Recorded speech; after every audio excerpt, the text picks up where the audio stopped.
தந்தையரும் தனையர்களும். இதன் ஆசிரியர் Ivan Turgenev. அத்தியாயம் 17. நேரம் சில வேளைகளில் பட்சியாய் பறக்கும், வேறு சில வேளைகளில் புழுவாய் ஊறும். ஆனால் அது விரைவாக கழிகிறதா மெதுவாக என்று கவனிக்கப்படக்கூட வாய்க்காத போது நாம் விசேஷ மகிழ்ச்சியோடு இருப்போம். அர்காதியும் பசாராவும் இந்த மாதிரி ஒரு 15 நாட்களை அதின்சோவா வீட்டில் கழித்தார்கள். வீட்டிலும் வாழ்க்கையிலும் அவள் கடைபிடித்து வந்த ஒழுங்கு இதற்கு ஓரளவு உதவியது. அவளும் இந்த ஒழுங்கை கண்டிப்பாக அனுசரித்தாள்.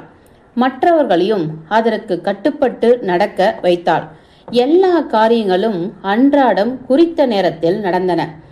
காலையில் சரியாக 8 மணிக்கு எல்லோரும் தேநீர் பருக குழுமுவார்கள்.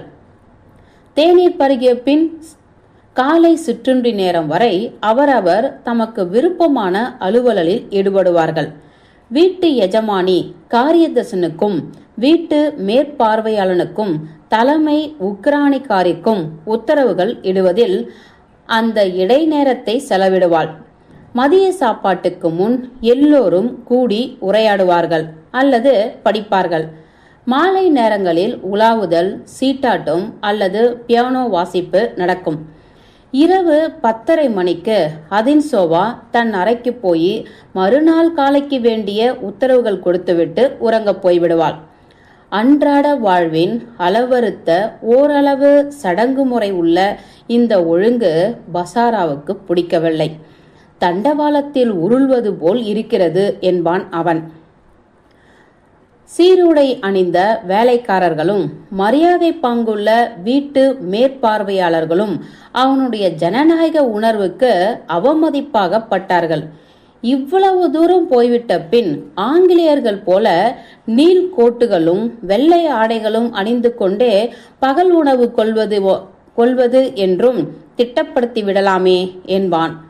ஒரு தடவை அதின்சோவாவிடம் இதை பற்றி பேச்செடுத்தான். அவள் பழகிய விதம் காரணமாக எவனும் தன் கருத்தை அவளிடம் தயங்காமல் சொல்ல முடிந்தது. பசாராவ் கூறியதை முழுவதும் கேட்டுவிட்டு அவள் சொன்னாள், உங்கள் நோக்கிலிருந்து பார்த்தால் நீங்கள் கூறுவது சரிதான். இந்த அர்த்தத்தில் நான் பிரபு வம்ச தோரணை உள்ளவள்தான் போலும். ஆனால் கிராமத்தில் ஒழுங்கில்லாமல் வாழக்கூடாது, ஒரே சலிப்பு உண்டாகிவிடும். இப்படி கூறிவிட்டு அவள் தன் போக்கை தொடர்ந்தாள். பசாராவ் கடுகடுத்தான். ஆனால் அதின்சோவா வீட்டில் எல்லாம் தண்டவாளத்தில் உருவதில் போல நடந்தபடியால் தான் அர்காதிக்கும் அவனுக்கும் அவ்வளவு சுலபமாக பொழுது போயிற்று. இதெல்லாம் இருந்தும் நிக்கோல்ஸ்கோய் கிராமத்துக்கு வந்து நாள் முதலே 2 இளைஞர்களின் போக்கிலும் மாறுதல் ஏற்பட்டுவிட்டது. அதின்சோவா பசாராவின் கருத்துக்கு அரிதாகவே இணங்கினாலும் அவன்பால் வெளிப்படையாக அன்பு காட்டினாள். ஆனால் முன்பு ஒருபோதும் இல்லாத கலவரம் இப்பொழுது அவனிடம் காணப்பட்டது. அவன் எளிதில் எரிச்சல் அடைந்தான். விருப்பமின்றி பேசினான். சிடுசிடுப்புடன் தோற்றமளித்தான். இருப்பு கொள்ளாமல் தவித்தான். எதனாலோ கிளர்ச்சி அடைந்தவன் போல. தான் அதின்சோவான் மேல் காதல் கொண்டு விட்டதாக இறுதியாக முடிவு செய்து விட்டான். அர்காதியோ உள்ளுக்குள் வாட்டம் அடையலானான். ஆனால் இந்த மனவாட்டம் காத்தியாவுடன் அவன் நெருங்கி பழகுவதற்கு தடையாக இல்லை. மாறாக அவளுடன் அன்பும் இனிமையும் ததும்பும் அலாவலாவலும் இதற்கு உதவக்கூட செய்தது. அவள் என்னை மதிக்கவில்லையாக்கும், வேண்டாமே, இந்த நல்ல ஜீவன் என்னை புறக்கணிக்கவில்லை என்று எண்ணமிட்டான். பெருந்தன்மை உணர்ச்சியின் இனிமை அவன் உள்ளத்தில் பரவியது.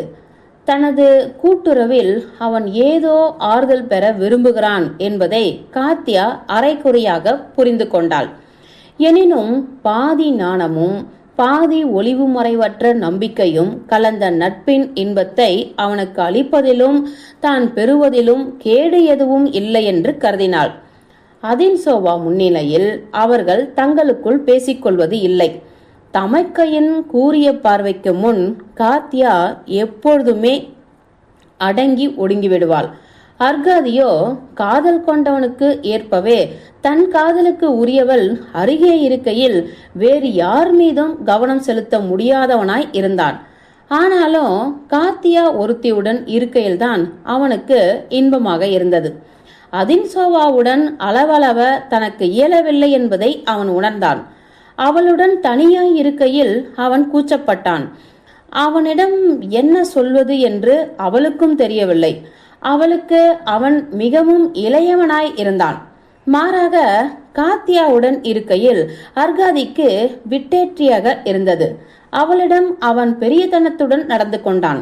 இசையினாலோ ஏதேனும் நவீனத்தையோ கவிதையோ படித்ததாலோ வேறு எவையேனும் அற்ப விஷயங்களாலோ தனக்கு ஏற்பட்ட உணர்ச்சிகளை அவள் விவரிக்கையில் குறுக்கே பேசாமல் கேட்டான்.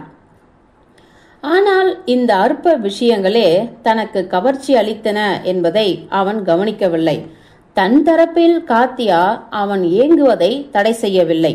அர்காதிக்கு காத்தியாவுடன் இருப்பதும் பசாராவுக்கு அதின்சோவாவுடன் இருப்பதும் இன்பமாக இருந்தன. எனவே இரண்டு ஜோடிகளும் கொஞ்ச நேரம் சேர்ந்து இருந்துவிட்டு தனித்தனியாக பிரிந்து போய்விடு வழக்கமாகி விடுவது. விசேஷமாக உலாவும் வேளைகளில் காத்தியாவுக்கு இயற்கை மேல் ஒரே மோகம். அர்காதிக்கும் இயற்கை பிடிக்கும். ஆனால் இதை ஒப்புக்கொள்ள அவன் தயங்கினான்.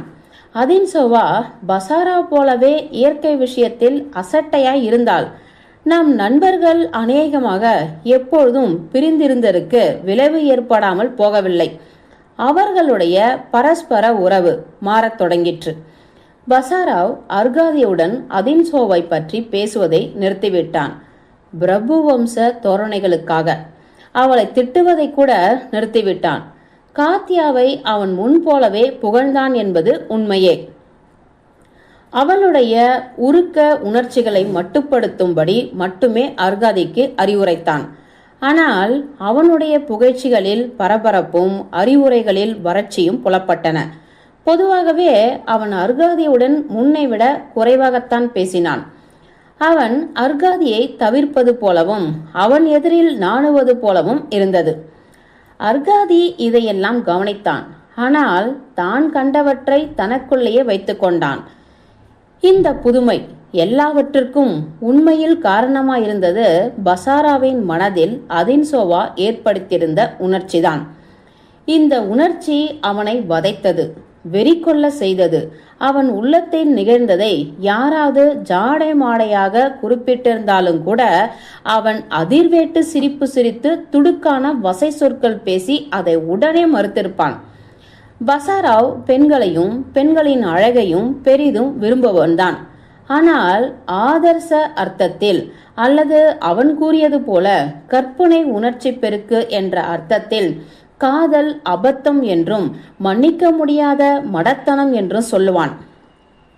மங்கையர்பால் பெருந்தகமையும் ஒரு வகை விகாரம் அல்லது நோய் என்று கருதி வந்தான். டுகைன் புர்கை எல்லா பாணர்கள் பாடர்களுடனும் பைத்தியகார விடுதிக்கு ஏன் அனுப்பவில்லை என்பான். ஒரு பெண்ணை உனக்கு பிடித்திருந்தால் காரியத்தை சாதித்து கொள்ளப்பார். முடியவில்லையானால் வேண்டாம், விட்டுத்தள்ளு. உலகத்தில் பெண்களுக்கு பஞ்சம் வந்துவிடவில்லை என்று கூறுவான்.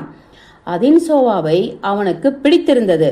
அவளை பற்றி பரவியிருந்த வதந்திகள் அவளுடைய சுதந்திரமான கட்டற்ற சிந்தனை, தன்மேல் அவள் காட்டிய பரிவு எல்லாமே அவனுக்கு சாதகமாக இருந்ததாக தோன்றியது. ஆனால் அவளிடம் காரியத்தை சாதித்துக் கொள்வது முடியாது என்பதை அவன் விரைவில் புரிந்து கொண்டான். அவளை விட்டு தள்ளவும் அவனால் முடியவில்லை. இது அவனுக்கு வியப்பளித்தது. அவளை பற்றி நினைத்ததுமே அவனுடைய குருதியில் சூடேறியது. தன் குருதியை அவன் எளிதாக சரிப்படுத்தியிருப்பான். ஆனால் வேறு ஏதோ ஒன்று அவனுள் குடிபுகுந்து விட்டது. அவன் ஒரு காலம் சாத்தியம் என்று நினைக்காதது, எப்பொழுதும் எள்ளி நகையாடி வந்தது அது. அவனுடைய தன்மதிப்பு அனைத்தும் இதனால் சீறி எழுந்தது.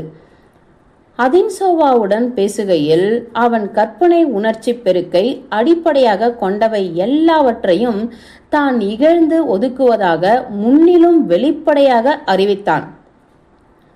தனியாக இருக்கையிலையோ இந்த கற்பனை உணர்ச்சி பெருக்கு தனக்கு உள்ளேயே இருப்பதை புரிந்து கொண்டு ஆத்திரமடைந்தான். அந்த வேளைகளில் அவன் சோலைக்கு போய் கைக்கு எட்டிய கிளைகளை முறிப்பதும் தன்னையும் அவளையும் திட்டி நொறுக்குவதுமாக அகல அடிகள் வைத்து நடப்பான். அல்லது கொட்டகையில் இருந்த உலர்ந்த தீனிப்புல் குவியல் மேல் ஏறி படுத்து பிடிவாதமாக கண்களை மூடிக்கொண்டு தூங்க முயல்வான். இந்த முயற்சி எப்பொழுதும் பலிப்பதில்லை என்று சொல்லவே வேண்டாம். கண்ணிமையும் தூய்மையும் திகழும் அந்த கரங்கள் எப்பொழுதாவது தன் கழுத்தை கொடி போல தழுவும். பெருமிதம் ததும்பும் அந்த உதடுகள் தன் முத்தத்துக்கு பதில் முத்தம் தரும். அறிவு சுடரும் அந்த விழிகள் கனிவுடன் தன் விழிகளை நோக்கும் என திடீரென்று எண்ணிக்கொள்வான். அவ்வளவுதான், அவனுக்கு தலை சுற்றும். கனப்பொழுது அவன் மெய்மறந்து விடுவான். ஆனால் மறுகணமே அவனுக்கு எரிச்சல் பீரிடும். வெட்கப்படத்தக்க பலவித எண்ணங்களில் தான் ஆழ்ந்திருப்பதை உணர்வான். சைத்தானே தன்னை நையாண்டி செய்வது போல இருக்கும் அவனுக்கு. அதின்சோவாவின் உள்ளத்திலும் மாறுதல் நிகழ்வதாகவும் அவள் முகத்தோற்றத்தில் ஏதோ தனிப்பட்ட உணர்ச்சி தென்படுவதாகவும் அவனுக்கு படும். அது ஒரு வேளை இந்த எண்ணம் வந்ததும் அவன் வழக்கமாக காலை தொப்பென்று அடிப்பான், அல்லது பற்களை நெருவென்று முட்டிக்காலையும் தன்னையும் அச்சுறுத்தி கொள்வான். ஆனால் பசாராவ் நினைத்தது முற்றிலும் தவறு அல்ல. அதின்சோவாவின் கற்பனையை அவன் வியப்பில் ஆழ்த்தினான். அவள் மனம் அவனிடம் ஈடுபட்டது. அவள் அவனை பற்றி நிறைய சிந்தித்தாள். அவன் இல்லாதது போது அவள் ஏங்கி போகவில்லை. அவனை எதிர்பார்த்து காத்திருக்கவும் இல்லை. ஆனால் அவன் வரவு அவளுக்கு உடனே உற்சாகம் ஊட்டியது. அவனோடு தனியாக இருக்க அவள் விருப்பமுடன் இசைந்தாள். அவன் அவளுக்கு கோபமூட்டிய போதும் அவளுடைய ருசியையும் நாகரிக பழக்க வழக்கங்களையும் அவன் அவமதித்த போதும் கூட அவனை சோதிக்கவும் தன்னை அறிந்து கொள்ளவும் அவள் விரும்புவது போல இருந்தது. ஒரு நாள் அவளோடு தோட்டத்தில் உலாவும் போது தான் தகப்பனாரின் கிராமத்துக்கு விரைவில் போக எண்ணியிருப்பதாக கடுகடுத்த குரலில் திடீரென கூறினான் பசாராவ். அவள் முகம் வெளிரிற்று.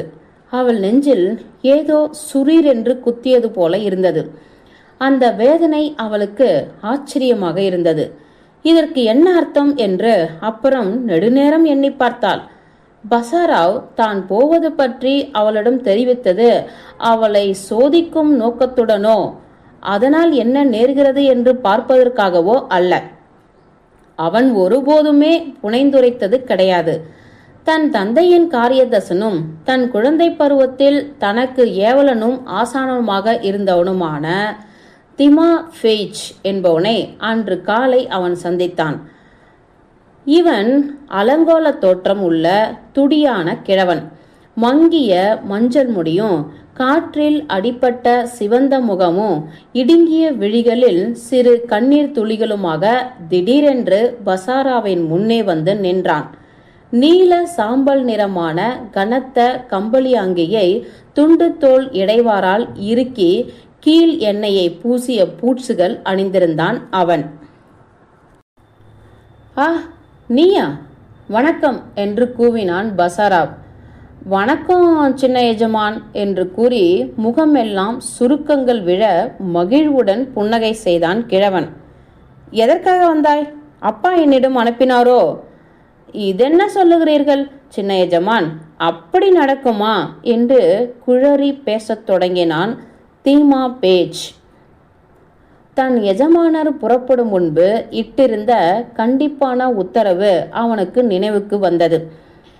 எஜமான் காரியமாக நகரத்துக்கு போகிற வழியில இப்படி திரும்பினேன். அதாவது சின்ன எஜமானை பார்த்துவிட்டு போவோமே என்று. இல்லாவிட்டால் சும்மா தொல்லை கொடுப்பேனோ? சரி சரி, உழுகாத. நகரத்துக்கு போக உனக்கு இதுவா வழி என்று அவன் மேலே பேசுவதற்குள் குறுக்கிட்டான் பசாராவ். திமாஃபேஜ் மென்று விழுங்கிக் கொண்டு பேசாமல் இருந்தான். அப்பா சௌக்கியமா? ஆண்டவன் புண்ணியத்துல சௌக்கியம். அம்மா அவர்களும் சௌக்கியம்தான், கடவுள் அருளால. என்னை எதிர்பார்த்து கொண்டிருக்கிறார்களா என்ன? கிழவன் தன் சிறு தலையை ஒரு பக்கம் சாய்த்தான். ஐயோ சின்ன எஜமான், எதிர்பார்க்காமல் எப்படி? ஆண்டவன் சத்தியமா உங்களை காணாம தாயார் தகப்பனார் நெஞ்சு சோர்ந்து போய் கிடக்கிறார்களே.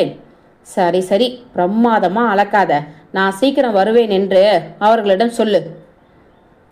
உத்தரவுங்க என்று பெருமூச்சுடன் சொன்னான் தீமா பேஜ். வீட்டுக்கு வெளியே வந்ததும் அவன் இரு கைகளாலும் தொப்பியை தலையில் அழுத்தி வைத்து கொண்டான். வாயிலருகே நிறுத்தியிருந்த வறுமை தோற்றம் அளித்த நாற்சக்கர வண்டியில் ஏறிக்கொண்டு குதிரையை கெச்சை நடையில் ஓட்டிச் சென்றான். ஆனால் நகரத்தின் திக்கில் அல்ல. அன்று மாலை அதின்சோவா தன் அறையில் பசாராவுடன் உட்கார்ந்திருந்தாள். அர்காதி ஹாலில் குறுநடை நடந்தவாறு காத்யாவின் பியானோ வாசிப்பை கேட்டுக்கொண்டிருந்தான். சிற்றரசி மேல் மாடியில் இருந்த தன் அறைக்கு போய்விட்டாள். அவளுக்கு விருந்தினர்களை பொதுவாகவே பிடிக்காது. புது பைத்தியங்கள் என்று அவள் குறிப்பிட்ட இந்த இருவரையுமோ அவளால் சகிக்கவே முடியவில்லை. பொது அறைகளில் அவள் வெறுமே உர்ரென்று இருப்பாள். ஆனால் தன்னறையில் இருக்கையிலேயோ சொந்த வேலைக்காரி முன் சில வேளைகளில் அவள் தன் மூடு தொப்பியையும் பின்னல் கொண்டையையும் எகிரி எகிரி குதிக்கும்படி திட்டுகளும் வசவுகளும் பொழிவாள். இதெல்லாம் அதின்சோவுக்கு தெரியும். ஆமாம், நீங்கள் போகிறேன் என்று கிளம்புகிறீர்களே, எப்படி? உங்கள் வாக்குறுதி என்னாயிற்று என்று பசாராவிடம் கேட்டாள் அதின்சோவா. பசாராவ் திடுக்கிட்டான். எந்த வாக்குறுதி? மறந்து விட்டீர்களா? எனக்கு சில ரசாயன பாடங்கள் கற்றுத்தருவதாக சொன்னீர்களே. நான் போக வேண்டும். என் தகப்பனார் காத்திருக்கிறார். நான் இன்னும் நேரம் கடத்துவது கூடாது. நீங்கள் ஒன்று செய்யலாம். பெலூஸும் ஃப்ரேமியும் ரசாயனத்தின் பொது கோட்பாடுகள் என்ற பிரெஞ்சு நூலை படிங்கள். நல்ல புத்தகம், விளங்கும்படி எழுதப்பட்டிருக்கிறது. வேண்டியதெல்லாம் அதில் உங்களுக்கு கிடைக்கும். நினைவிருக்கிறதா? நீங்கள் சொன்னீர்கள் புத்தகம் மாற்றாகாது. நீங்கள் சொன்ன வார்த்தைகளை எனக்கு நினைவில்லை. ஆனால் நான் கூற விரும்புவது என்ன என்பது உங்களுக்கு தெரியும். நினைவிருக்கிறதா? நான் போக வேண்டும் என்று திரும்ப சொன்னான் பசாராவ். எதற்காக போக வேண்டும் என்று குரலை தாழ்த்தி கூறினாள் அதின்சோவா. பசாராவ் அவளை ஏறிட்டு நோக்கினான். அவள் நாற்காலியின் பின்னே தலையை சாய்த்து முழங்கைகள் வரை திறந்திருந்த கரங்களை மார்பின் மீது கட்டிக்கொண்டு உட்கார்ந்திருந்தாள். ஒட்டு காகித வலை மூடிய ஒற்றை விளக்கின் வெளிச்சத்தில் அவள் வெளிரி காணப்பட்டாள். அகலமான வெண்ணிற உடை மென்மையான மடிப்புகளால் அவள் மேனி முழுவதையும் மூடியிருந்தது. ஒன்றன் மேல் ஒன்றாக போட்டிருந்த அவளுடைய கால்களின் நுனிகள் கூட சிறிதே வெளித்தெரிந்தன. எதற்காக இங்கே இருக்க வேண்டுமாம் என்று பதில் கேள்வி கேட்டான் பசாராவ். அதின்சோவா தலையை லேசாக திருப்பிக் கொண்டாள். எதற்காகவா? என் வீட்டில் உங்களுக்கு குதூகலமாக இல்லையா என்ன? அல்லது இங்கே உங்களுக்காக ஒருவரும் ஏங்க மாட்டார்கள் என்று நினைக்கிறீர்களோ? ஏங்க மாட்டார்கள் என்று எனக்கு நிச்சயமாக தெரியும். அதின்சோவா சற்று நேரம் பேசாதிருந்தாள். நீங்கள் இப்படி நினைப்பது வீண். ஆனால் நான் உங்களை நம்பவில்லை. நீங்கள் ஆழ்ந்த முறையில் இப்படி சொல்லியிருக்க முடியாது. பசாராவ் முன் போலவே அசையாமல் உட்கார்ந்திருந்தான். ஹெவ்கேனி வசிலிச், ஏன் பேசாமல் இருக்கிறீர்கள்? அட, நான் என்ன சொல்வது உங்களிடம்? மனிதர்களை பற்றி ஏங்குவது பொதுவாகவே தேவையில்லை. என்னை பற்றியோ கேட்கவே வேண்டாம். ஏனோ? நான் பயனுள்ளவன், ஆனால் சுவையற்றவன். எனக்கு பேச தெரியாது. தனிப்பட்ட மரியாதையை கோருகிறீர்களா நீங்கள்? இது என் வழக்கம் அல்ல. வாழ்க்கையின் பகட்டான பகுதி. நீங்கள் அவ்வளவு பெரிதாக மதிக்கும் பகுதி எனக்கு எட்ட முடியாதது என்பது உங்களுக்கே தெரியாதா என்ன? அதின்சோவா கைக்குட்டை முனைகளை கடித்தாள். நீங்கள் என்ன வேண்டுமானாலும் நினைத்து கொள்ளுங்கள். ஆனால் நீங்க போன பின் எனக்கு பொழுதே போகாது. அர்காதி இருப்பானே என்றான் பசாராவ். அதின்சோவா லேசாக தோள்களை குலுக்கினாள். எனக்கு ஒரே சலிப்பாய் இருக்கும் என்றாள். மெய்யாகவா? என்னானாலும் நீண்ட காலம் நீங்கள் சலிப்படைய போவதில்லை. ஏன் அப்படி நினைக்கிறீர்கள்? ஏனென்றால் ஒழுங்கு குலையும் போது தான் சலிப்பு அடைவதாக நீங்களே சொன்னீர்கள். உங்கள் வாழ்க்கையை குற்றம் குறை ஏற்பட முடியாதபடி சரியாக ஒழுங்குபடுத்தி கொண்டிருக்கிறீர்கள். ஆகவே சலிப்புக்கோ ஏக்கத்துக்கோ துயர உணர்ச்சிக்கு எதுக்குமே அதில் இடம் கிடையாது தானே. நான் குற்றம் குறை ஏற்பட முடியாதவள் என்று, அதாவது நான் என் வாழ்க்கையை அவ்வளவு சரியாக ஒழுங்குபடுத்தி கொண்டிருக்கிறேன் என்று உங்களுக்கு படுகிறதோ? படாமல் இருக்குமா? உதாரணமாக, சில நிமிடங்களில் மணி 10 அடிக்கும், நீங்கள் என்னை வெளியேற்றி விடுவீர்கள் என்பதை இப்பொழுதே அறிவேன். இல்லை, வெளியேற்ற மாட்டேன். ஹெவ்கேனி வசிலிச், நீங்கள் இருக்கலாம். இந்த ஜன்னலை திறவுங்கள், எனக்கு என்னவோ இறுக்கமாக இருக்கிறது. பசாராவ் எழுந்து ஜன்னல் கதவை அழுத்தி தள்ளினான். அது சட்டென்று ஓசையுடன் விரிய திறந்து கொண்டது. அது அவ்வளவு லேசாக திறந்துவிடும் என்று அவன் எதிர்பார்க்கவில்லை. தவிர அவன் கைகள் வேற நடுங்கின. கருண்ட மெல்லிரவு அநேகமாக கருத்த வானத்துடன் அறைக்குள் எட்டி பார்த்தது. மரங்களின் லேசான சரசரப்பு ஒளியும் சுயேட்சையான தூய காற்றின் புதுமணமும் அறைக்குள் வந்தன. திரையை போட்டுவிட்டு உட்காருங்கள். நீங்கள் போவதற்கு முன் உங்களோடு கொஞ்சம் பேசிக்கொண்டிருக்க விரும்புகிறேன்.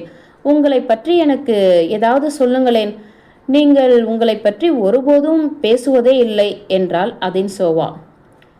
பயனுள்ள விஷயங்கள் பற்றி உங்களுடன் பேச முயல்கிறேன். ஆனா செர்கேவ்னா, நீங்கள் மிகவும் தன்னடக்கம் உள்ளவர். உங்களையும் உங்கள் குடும்பத்தையும் உங்கள் தகப்பனாரையும் பற்றி அவருக்காகத்தானே நீங்கள் எங்களை விட்டு போகிறீர்கள். ஏதேனும் தெரிந்து கொள்ள எனக்கு விருப்பம் உண்டாகிறது.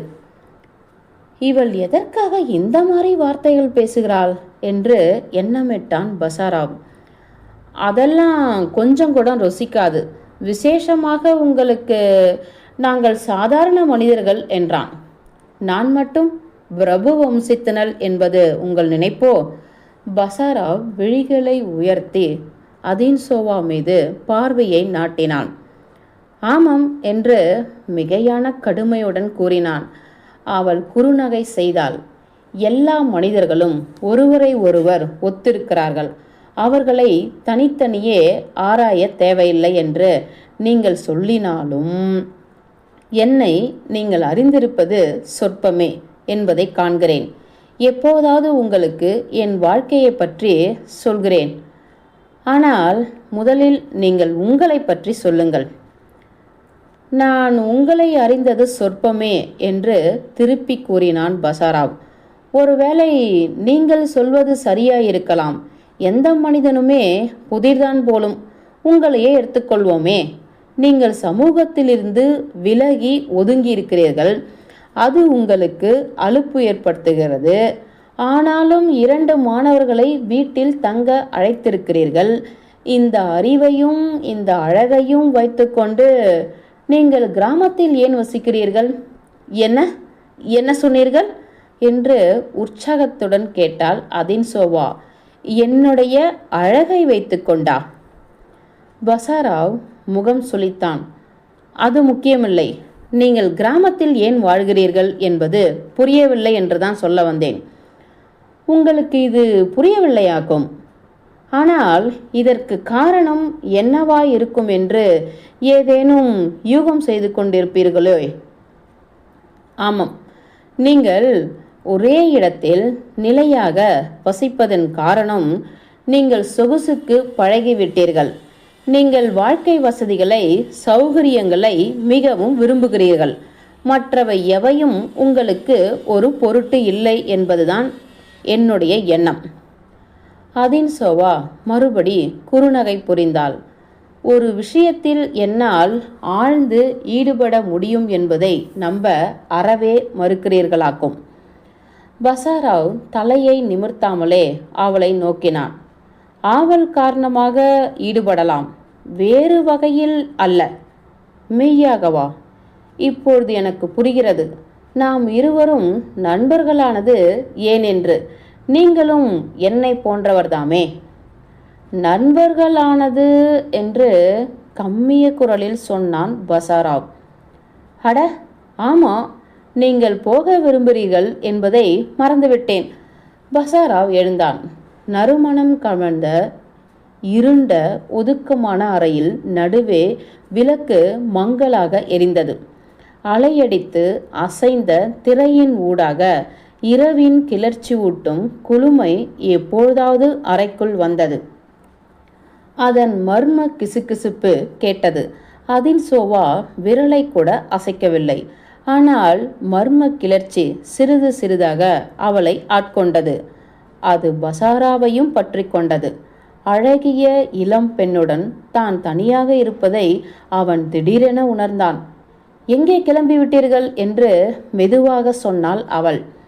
அவன் பதில் பேசாமல் நாற்காலியில் உட்கார்ந்திருந்தான். நான் அமைதியானவள், மென்மையானவள், சொகுசு பாராட்டுபவள் என்று நீங்கள் எண்ணுகிறீர்கள். ஆனால் நான் மிகவும் துர்பாக்கியசாலி என்பதை நான் அறிவேன் என்று ஜன்னலிலிருந்து பார்வையை அகற்றாமல் அதே குரலில் தொடர்ந்தாள் அதின்சோவா. நீங்களா துர்பாக்கியசாலி? எதனால்?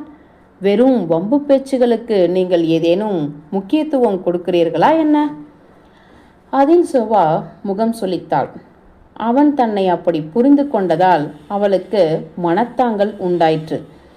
இந்த வம்பு பேச்சுகள் எனக்கு சிரிப்பு கூட உண்டாக்குவதில்லை. ஹெவ்கேனி வசிலிச், நான் தன்மானம் மிக்கவள். ஆகவே இவை என் அமைதியை குலைக்கும்படி விடவே மாட்டேன். நான் துர்பாக்கியசாலியாக இருப்பது காரணம் உயிர் வாழ்ந்திருக்கும் விருப்பமோ ஆசையோ என்னிடம் இல்லாததுதான். நீங்கள் நம்பிக்கையின்றி என்னை பார்க்கிறீர்கள். லேஸ் வைத்த ஆடைகள் அணிந்து வெல்வெட் திண்டு தைத்த நாற்காலியில் உட்கார்ந்திருக்கும் பிரபு வம்சத்தினல் இப்படி பேசுகிறாளே என்று நீங்கள் நினைக்கிறீர்கள். நானும் இதை மறைக்கவில்லை. நீங்கள் வசதி என்று குறிப்பிடுவதை நான் விரும்பத்தான் செய்கிறேன். அதே சமயம் உயிர் வாழ்ந்திருக்க நான் அவ்வளவாக ஆசைப்படவில்லை. இந்த முரண்பாட்டை எப்படி வேண்டுமானாலும் சரி கட்டி கொள்ளலாம். ஆனால் உங்கள் கண்களுக்கு இது எல்லாமே கற்பனை உணர்ச்சி பெருக்காகப்படும். பசாராவ் தலையை அசைத்தான். நீங்கள் ஆரோக்கியசாலி, கட்டற்றவர், செல்வி, அப்புறம் என்ன?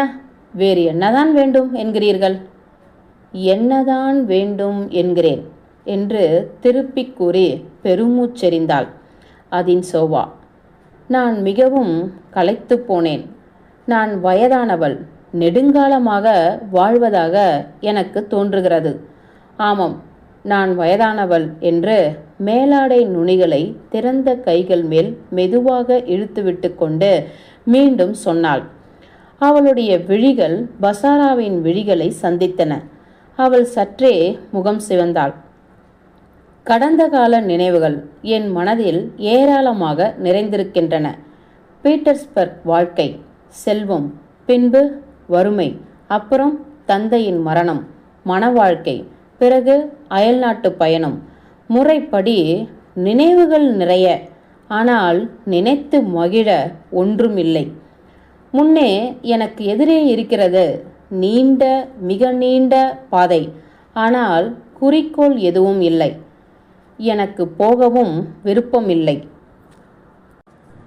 நீங்கள் அவ்வளவு ஏமாற்றம் அடைந்து விட்டீர்களோ என்று கேட்டான் பசாராவ். இல்லை, ஆனால் எனக்கு மனநிறைவு ஏற்படவில்லை. ஏதாவது ஒன்றில் நான் ஆழ்ந்த பற்று கொள்ள முடிந்தால் நன்றாக இருக்கும் போலும் என்று நிறுத்தி நிறுத்தி பேசினாள் அதின்சோவா. காதல் கொள்ள உங்களுக்கு விருப்பம் உண்டாகிறது, ஆனால் காதலிக்க உங்களால் முடியவில்லை. உங்கள் துர்பாக்கியத்துக்கு காரணம் இதுவே என்று குறுக்கிட்டான் பசாராவ்.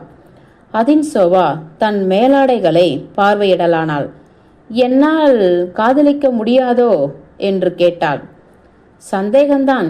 ஆனால் இதை துர்பாக்கியம் என்று நான் சொல்வது வீண். மாறாக எவனுக்கு இது நேர்கிறதோ அவன்தான் இரக்கத்துக்கு உரியவன். என்ன நேர்கிறதோ? காதலிக்க? உங்களுக்கு இது எப்படி தெரியும்? கேள்வி வாயிலாக என்று எரிச்சலுடன் பதிலளித்தான் பசாராவ். நீ சரசமாடுகிறாயா? உனக்கு சலிப்பாய் இருக்கிறது. வேறு வேலை இல்லாததால் என்னை சீண்டி வேடிக்கை பார்க்கிறாய். எனக்கோ இவ்வாறு எண்ணிய போதே பசாராவின் நெஞ்சு உண்மையாகவே வெண்டு போயிற்று. உடல் முழுவதையும் முன்னே சாய்த்து நாற்காலி குஞ்சத்தை நெருடியவாறு, தவிர நீங்கள் ஒரு வேலை மட்டுமீறி நிறைய கோருகிறீர்களோ என்றான். இருக்கலாம். என் கருத்துப்படி ஒன்றா எல்லாம் வேண்டும், இல்லாவிட்டால் ஒன்றுமே வேண்டாம். வாழ்க்கைக்கு மாற்றாக வாழ்க்கை. என் வாழ்க்கையை எடுத்துக்கொண்டாயா? உன் வாழ்க்கையை எனக்கு வழங்கு. வருத்தமோ மறுபடி பெறும் எண்ணமோ இல்லாமல். அது முடியாதென்றால் எதுவுமே வேண்டாமே. அதற்கென்ன, இது நியாயமான நிபந்தனைதான். எனக்கு ஆச்சரியம் என்ன என்றால், இதுவரை நீங்கள் விரும்பியதை அடைய முடியாதது எப்படி என்பதுதான் என்றான் பசாராவ். யாருக்கு வேண்டுமானாலும் தன்னை முழுமையாக வழங்கிவிடுவது எளிது என்று நினைக்கிறீர்களோ? எளிது இல்லைதான். சிந்தனை செய்யவும், காத்திருக்கவும், தனக்கே விலையை நிர்ணயித்து கொள்ளவும், அதாவது தன்னை உயர்வாக கருதி கொள்ளவும் தொடங்கினால் சிந்தனை செய்யாமல் தன்னை வழங்கி விடுவதோ மிக எளிது. தன்னை உயர்வாக கருதி கொள்ளாமல் இருப்பது எப்படியாம்? எனக்கு எவ்வித மதிப்பும் இல்லை என்றால் என் சமர்ப்பணம் யாருக்கு தேவை? இது என் வேலை அல்ல. என் மதிப்பு என்ன என்று சீர்தூக்கி பார்ப்பது மற்றவருடைய வேலை. முக்கியமானது தன்னையே வழங்க திறன் பெற்றிருப்பதுதான். அதின்சோவா நாற்காலி முதுகிலிருந்து விலகி முன்னே சாய்ந்தாள். இதையெல்லாம் அனுபவித்தவர் போல நீங்கள் பேசுகிறீர்கள் என்றாள். சும்மா ஒரு பேச்சுக்கு சொன்னேன். ஆனா செர்கேவ்னா, இதெல்லாம் எனக்கு புறம்பானது என்பதை நீங்கள் அறிவீர்கள். உங்களால் தம்மையே வழங்க முடியுமா? அறியேன். வீண் பெருமை அடித்துக்கொள்ள நான் விரும்பவில்லை. அதின்சோவா ஒன்றும் சொல்லவில்லை. பசாராவும் பேசாமல் இருந்தான். பியானோ இசை ஒலி விருந்தறையிலிருந்து அவர்கள் காதுகள் வரை எட்டியது. காத்தியா என்ன இவ்வளவு நேரம் சென்று வாசித்துக் கொண்டிருக்கிறாள் என்றாள் அதின்சோவா. பசாராவ் எழுந்தான். ஆமாம், இப்பொழுது உண்மையிலேயே நேரமாகிவிட்டது. நீங்கள் உறங்கும் வேலை வந்துவிட்டது.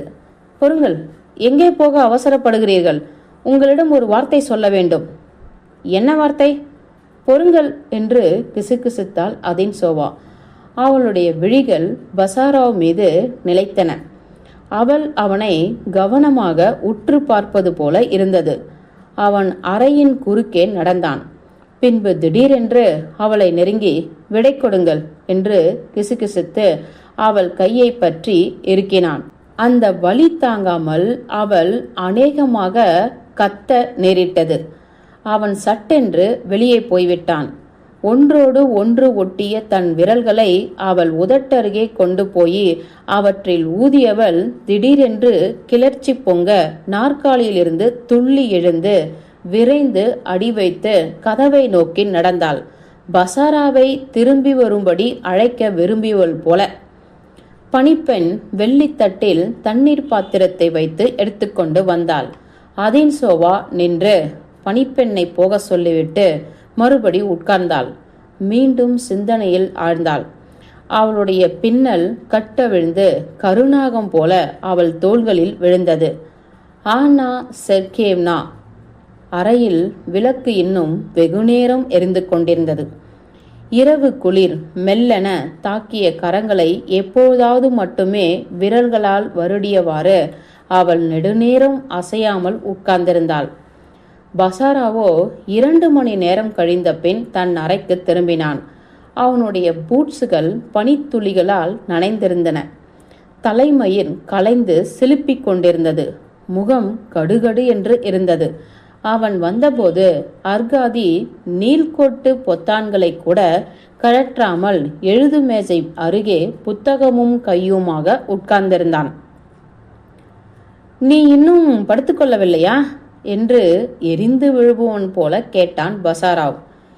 இன்றைக்கு நீ ஆனா செர்கேவனோடு ரொம்ப நேரம் உட்கார்ந்திருந்தாய் என்று அவன் கேள்விக்கு விடையளிக்காமலே கூறினான் அர்காதி.